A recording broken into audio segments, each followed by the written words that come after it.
Good afternoon. President-elect Biden and I just met with some of our nation's business and union leaders. Together, they represent millions of workers across our country and some of America's leading technology, auto, and retail companies. We had an important conversation about the impact that this pandemic has had on workers, especially essential workers, frontline workers, who have risked their own health and the health of their families, and many whom have given their own lives to keep us safe and keep our economy running. And we all know that this pandemic and this recession have hit communities of color particularly hard. Black Americans and Latinos are 3 times as likely to contract COVID as others and more likely to die. Native Americans are more than 4 times as likely to be hospitalized as others. And last month, the unemployment rate for Black Americans was almost twice the rate of others. And we have also had a conversation about the impact this pandemic has had on our economy as a whole, from the Fortune 500 to the small businesses that so many communities rely on. Over the past few months on the campaign trail, the President-elect and I saw that impact firsthand. In state after state, we met with workers who shared their struggles and told us about their pain. Essential workers who have had to stay on the job, even as they worry about their family's well-being and their own. Small business owners who are dipping into their own savings to make payroll and keep their doors open. And many others who have had to close their doors and fear never reopening at all. Their stories have stayed with us, and the President-elect and I are focused on building our country back better for them and all Americans. And as I said the night we won this election, now is when the real work begins, the necessary work, the good work of getting this virus under control, saving lives, and beating this pandemic, and opening our economy responsibly while rebuilding it so that it works for working people. And we will do it by protecting the health and safety of our workers and creating millions of good-paying union jobs, from auto and construction jobs to domestic workers and caregiving jobs to service and hospitality jobs. The road ahead, it will not be easy, but the President-elect and I are hitting the ground running because we all know the challenges facing America today are great. The American people deserve no less, and we don't have a moment to waste. And now it is my incredible and great honor to introduce our President-elect, Joe Biden.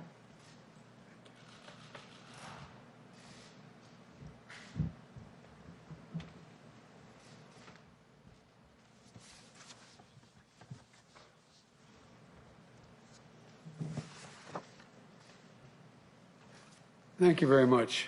Good afternoon. Vice President Harris and I, as she indicated, just met with a group of America's top business leaders and labor leaders. And I must tell you, it reinforced what I thought from the beginning. We're ready to come together. The unity was astounding. I want to go back and talk about the people who actually participated in that. I'm going to list all the people who, just so you know who we spoke with. Number 1, there was Mary Barra, CEO of General Motors, Brian Cornell, CEO of Target, Mr. Nadell, CEO of Microsoft, Rory Gamble, President of the UAW, Mary Kay Henry, President of SEIU, Mark Perrone, President of the UFCW, Lee Saunders, President of AFSCME, and Sonia Singhal, President of GAP, Richard Trumka, President of the AFL-CIO. It was really encouraging, quite frankly, to get people, business and labor, together, agreeing on the way forward, which I'm convinced the American people will be ready to do when they hear what we have in mind.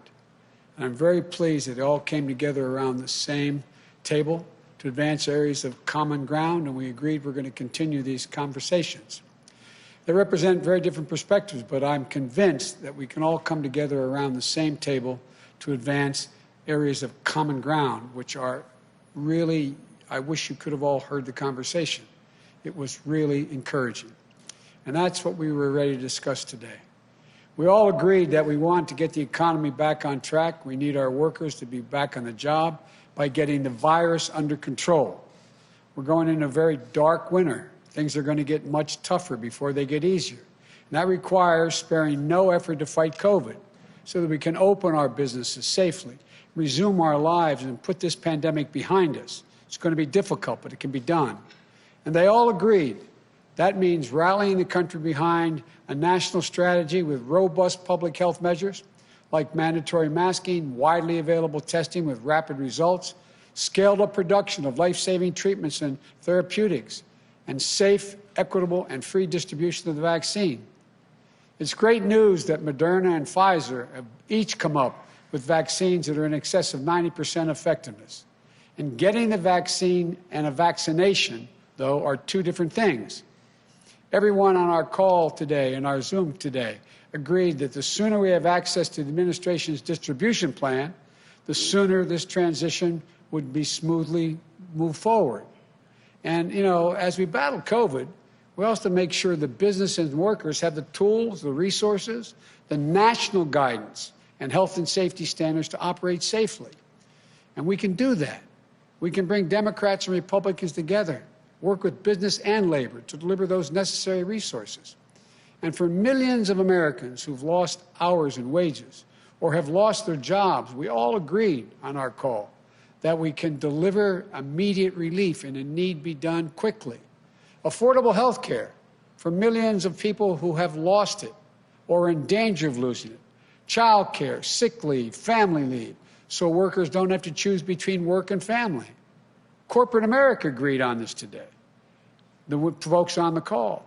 We need support to support small businesses and entrepreneurs that are the backbone of our communities, but are teetering on the edge. And we all agreed on the urgent need for funding for states and localities to keep frontline workers and essential workers on the job. Vital public services, running law enforcement offices, educators, first responders, like we did in the Recovery Act of 2009, saving literally millions of jobs. There's a reason why the federal government is able to run a deficit, because the states must balance their budgets. And they're in real trouble. You're going to see hundreds of thousands of police officers, firefighters, first responders, mental health clinics. You're going to see them going out of business. Right now, Congress should come together and pass a COVID relief package like the HEROES Act that the House passed 6 months ago. Once we shut down the virus and deliver economic relief to workers and businesses, then we can start to build back better than before. We talked about how we have an opportunity to come out of this stronger, more resilient than we were when we went in. And I wish you could have heard corporate leaders and the major labor leaders singing this from the same hymnal here. Throughout the campaign, I laid out my Build Back Better plan. We laid out our plan. That an independent analysis put out by Moody's, a well-respected Wall Street firm, projected would create 18.6 million jobs. We talked about the need to own the electric vehicle market. We talked about climate a lot, building 550,000 charging stations, creating over 1 million good-paying union jobs here at home. The need for a federal government to invest more in clean energy research. You know, it's based on a simple premise. It's time to reward work, not just wealth in America. We're going to have a fair tax structure that makes sure the wealthiest among us and corporations pay their fair share. Our plan will create millions of good-paying union jobs in manufacturing, building the vehicles, products, technologies that we're going to need for the future to compete with the rest of the world. From autos to our stockpiles, we're going to buy American. No government contract will be given to companies that don't make their products here in America. To secure our position as a global leader in research and development, We're going to invest $300 billion in the most critical, competitive new industries and technologies, creating 3 million good-paying jobs. And the corporate American technology firms like Microsoft on the call, they all agreed. We can make sure our future is made here in America. And that's good for business, and it's good for American workers. We can also modernize our infrastructure, roads, bridges, ports, 1.5 million new affordable housing units, high-speed broadband we talked about, for every American household, which is more important than ever for remote learning, remote working, telemedicine in the 21st century. Building a digital infrastructure to help businesses, healthcare workers, first responders, and students. $100 billion to rebuild our crumbling schools. They talked about the need, the business community talked about the need to invest in HBCUs and community colleges. Retrofitting 4 million new buildings, or old buildings, retrofitting them, making them new. Weatherizing 2 million homes. Building more climate-resilient cities and towns. These investments will specifically target communities of colors so we can break the cycle where in good times they lag, and in bad times they get hit first and the hardest, and in recovery, it's the toughest to bounce back. These are the kinds of investments that are going to strengthen our economy and our competitiveness, create millions of jobs, union jobs. And in doing so, we'll respect the dignity of work and empower the voice of workers. You've heard me say it before. My dad, when he lost his job in Scranton, eventually moved to Wilmington and got a good job. He'd say, Joey, a job's about a lot more than a paycheck. It's about your dignity, respect, your place in the community. It's about being able to look your kid in the eye and say, honey, everything's going to be okay. When we build back better, we'll do so with higher wages, including a $15 minimum wage nationwide, better benefits, stronger collective bargaining rights that you can raise a family on. That's how we build back the middle class better than ever. That's how we make sure workers are treated with the dignity and respect they deserve. I can go on. You can tell I was very encouraged by our conversation. But the point is this. There's so much we can do. The only way we do any of this is if we work together. I know we can do this. For example, on the call, I made it clear to the corporate leaders. I said, I want you to know I'm a union guy. Unions are going to have increased power. They just nodded. They understand. It's not anti-business. It's about economic growth, creating good-paying jobs. 11 years ago, when Barack and I took office during the Great Recession and implemented the Recovery Act that saved us from another Great Depression, we didn't see a map in red and blue states. It was the United States of America. We didn't care whether the city had voted for us or against us. The state voted for us or against us. We worked with everyone, and we recovered and rebuilt together as one nation. We can do this again. The refusal of Democrats and Republicans to cooperate with one another is not due to some mysterious force beyond our control. It's a conscious decision. It's a choice that we make. If we can decide not to cooperate, then we can decide to cooperate. I believe this is in part the mandate from the American people, part of the mandate they gave us. They want us to cooperate. They want us to deliver results. And the choice that Kamala and I will make is that we're going to do that. That's why I'm so pleased today we were able to bring together business and labor leaders to make the choice jointly with us. We're all Americans. Now let's get to work. As I've said many times, thank you, may God bless you, and may God protect our troops. I understand now I'm going to take some questions. Megan, fire away.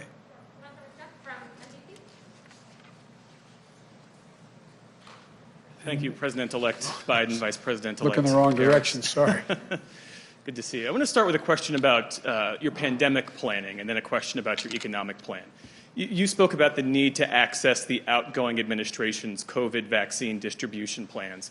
What do you see as the biggest threat to your transition right now, given President Trump's unprecedented attempt to obstruct and delay a smooth transfer of power? More people may die if we don't coordinate. Look, as my Chief of Staff, Ron Klain, would say, who handled Ebola, a vaccine is important. It's of little use until you're vaccinated. So how do we get the vaccine? How do we get over 300 million Americans vaccinated? What's the game plan? It's a huge, huge, huge undertaking to get it done, prioritize those greatest in need, and working our way through it, and also cooperate with the World Health Organization and the rest of the world in dealing with this. And so they say they have this warp speed program that not only dealt with getting vaccines, but also how to distribute this. If we have to wait until January 20th to start that planning, it puts us behind over a month, month and a half. And so it's important that it be done, that there be coordination now or as rapidly as we can get that done. On the economy, the Vice President-elect talked about having an economy that works for working people. One thing I didn't hear you talk specifically about is canceling student loan debt. Does student loan forgiveness figure in your plan? Would you take executive action to achieve it? It does figure in my plan. I've laid out in detail. For example, the legislation passed by the Democratic House calls for immediate $10,000 forgiveness of student loans. It's holding people up. They're in real trouble. They're having to make choices between paying their student loan and paying their rent, those kinds of decisions. It should be done immediately.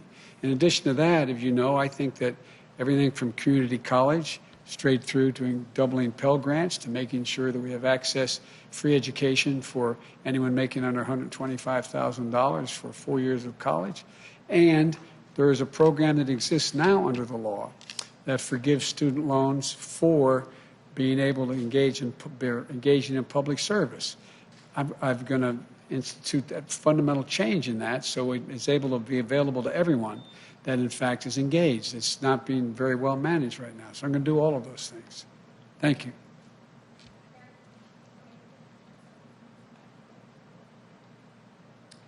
Thank you, Mr. President-elect. You just spoke of some of the dangers of the president's continued stonewalling of this transition, but it doesn't appear that the president is going to come around anytime soon and admit defeat. So what are you going to do? What options do you have to try and ensure that you are ready to go on day one? Deal with every individual organization in the country, from business to labor, Republicans and Democrats, to try to pull together a serious and consistent plan. So we're ready on day one, everything from staffing to ultimately naming cabinet members to moving along on coordinating with business and labor the COVID attack, how we're going to attack COVID. And so it would make it a lot easier if the president were to participate. You have a number of Republicans suggesting that. The good news here is my colleague is still in the Intelligence Committee, so she gets the intelligence briefings. I don't anymore. So that is, but there's a number of Republicans calling for that. I am hopeful that the president will be mildly more enlightened before we get to January 20th. And what is your message to Republicans who are backing up the president's refusal to concede? You clearly need to work with them going forward. My message is I will work with you. I understand a lot of your reluctance because of the way the president operates, but I've been in contact with and will be in contact with more of them as we move along. And if it has to wait until January 20th to get actually become operational, that's a shame, but maybe that's the only way to get it done. Thank you very much, Mayor. Thank you very much, Mr. President-elect. And I want to kind of piggyback off of that. I want to get your thoughts on the president's tweet over the weekend where he first seemed to acknowledge that you won. Then he said he won't concede. Then he said, I won. How did you interpret that? And at the end of the day, do you want him to concede? I interpret that as Trumpianism. No change in his modus operandi. I think the pressure will continue to build. Look, I'm having a lot of meetings with world leaders on the telephone. I cannot get into negotiating with them about things that are going to be done, but they're calling with some degree of enthusiasm. Everyone from the Holy Father to prime ministers across the globe. And so we're moving along knowing what the outcome will be. And as I said earlier, and I probably shouldn't repeat it, but I find this more embarrassing for the country than debilitating for my ability to get started. And then secondly, I want to follow up with you on the vaccine. If the FDA gives emergency authorization to the Pfizer or Moderna vaccine in the coming weeks, will you get vaccinated? And if you're hesitant, why should any American have confidence in the vaccine? Well, first of all, we'll see if that comes forward. And secondly, it's important that people who are in the greatest need get it. I wouldn't hesitate to get the vaccine. But I also want to set an example. But I wouldn't hesitate to get the vaccine if, in fact, Dr. Fauci and these two organizations, whether it's Moderna or Pfizer, who have been extremely responsible, conclude that it is safe and able to be done. Look, the only reason people question the vaccine now is because of Donald Trump. That's the reason why people are questioning the vaccine, because all the things he says and doesn't say, whether is it truthful, is it not truthful, the exaggerations. I think we're on a clear path now. We're on a clear path where the international community and national leaders in the scientific community have focused on these two vaccines. They appear to be ready for prime time, ready to be used. And if that continues along those roads, I would take the vaccine.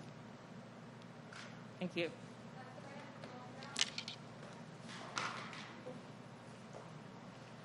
Thank you, Mr. President-elect. You have been urging the American public to continue practicing social distancing and wearing a mask. But with cases skyrocketing across the country, do you think that more governors should be closing non-essential businesses and reinstating stay-at-home orders? Look, it depends on the state. What I failed to mention earlier is the enormous respect I have for conservative Republican governors who stepped up and issued mandates for wearing masks. In North Dakota, the idea, one of the leaders in this area has been the Republican governor in Ohio. And in addition to the folks who've already been leading, like the governor of Michigan, the idea that the president's now existing, remaining advisor on COVID is saying that they should resist. What the hell's the matter with these guys? What is the matter with them? Resist.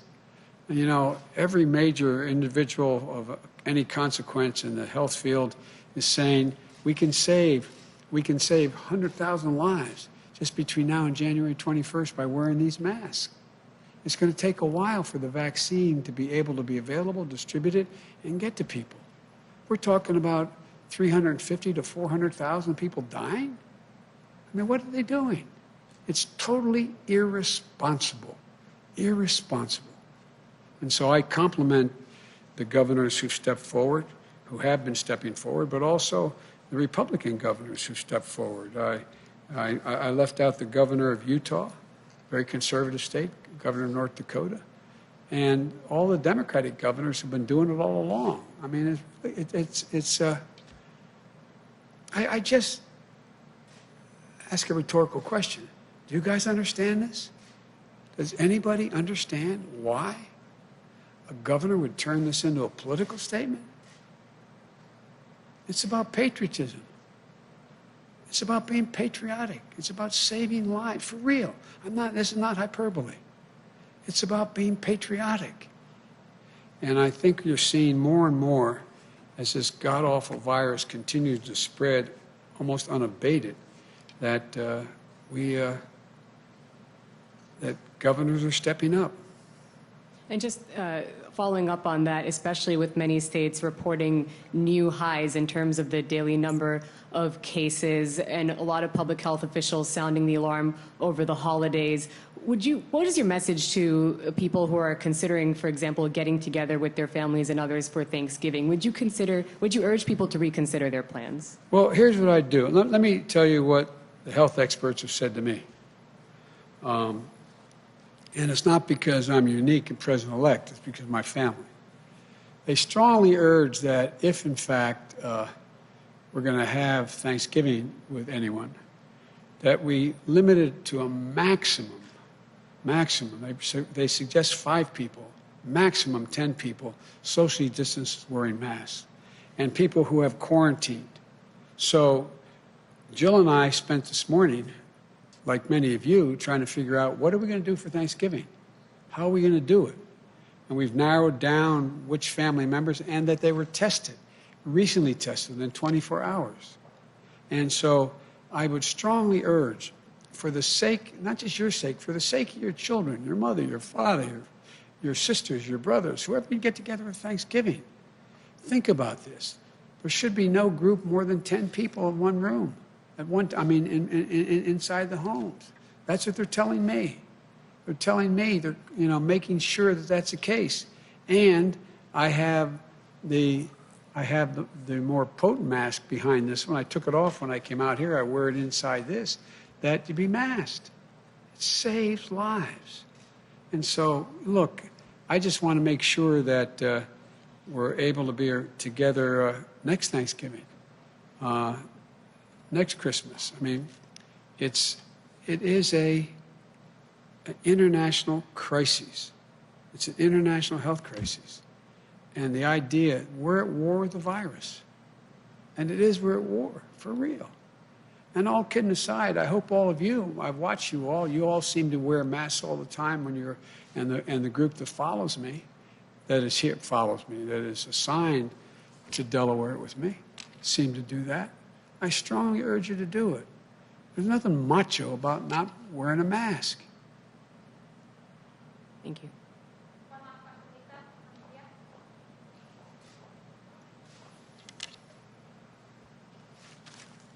Thank you, Mr. President-elect, Madam Vice President-elect. Your plan, oh, my mask is stuck in my ear in classic. Hold on a second. Demonstrating I watched for Jill America. try to take it off. Yes. It's hard. Thank God I don't have an earring. Your plan that you've outlined just now about 1 million union jobs, clean energy jobs, investments in HBCUs, those are things that take time. We have a problem with long-term unemployment that's growing fast right now. What would you do right away, specifically, to address jobs that may not return for months, may not return ever, including in communities of color? What I would do, I would pass the HEROES Act. It has all the money and capacity to take care of each of those things now, not tomorrow, now. And the idea the president is still playing golf and not doing anything about it is beyond my comprehension. You'd at least think he'd want to go off on a positive note. But what is he doing? And there's virtually no discussion. And the Republican, we're told, I don't know if it's true, you may know, Senator, but there's 22 Republicans say they won't vote for anything. Well, there ought to be at least a dozen of them have the courage to stand up and save lives and jobs now. We should be doing it now, keeping those businesses open, providing the PPE, the protective equipment, as well as the PPP, the money that we allow people to get funding to keep their businesses open, everything from separation to testing to a whole range of things that allow businesses to open and stay open. That's what the plan was at the beginning. And by the way, if you notice in the very beginning, when they passed the stimulus program, the first 2 pieces, what happened? Businesses were staying open. And then when they weren't open, they were still able to make people able to get paid. But look where they are now. People are running out of unemployment insurance. What are they going to do? 20 million people are on the verge of losing their home because they can't make a mortgage payments. You have a larger number being kicked out and will be kicked out in the street. because they can't pay their rent. And by the way, it's not just the renter, it's the outfit that owns the building. A lot of them aren't multimillionaires. They're running small operations. How can they do it? This is about keeping Americans afloat. Get them through this pandemic. Get them through where their businesses are able to come back. The money's there. The money is there. And also on the economic front, as we fight the pandemic, world trade continues, and there is great debate over world trade agreements, international trade agreements. It seems that in the last couple of days, 15 countries, Asian, Pacific countries, have signed onto a new trade deal, the RCEP. Should the United States consider joining that trade agreement? I've talked with a number of these world leaders, and I told them, under the law, I'm not able to begin to discuss with them. There's only one president at a time as to who can say what our policy will be. So I'm reluctant to answer that question now, but here's what I can say. We make up 25% of the world's trading capacity, of the economy of the world. We need to be aligned with the other democracies, another 25% or more,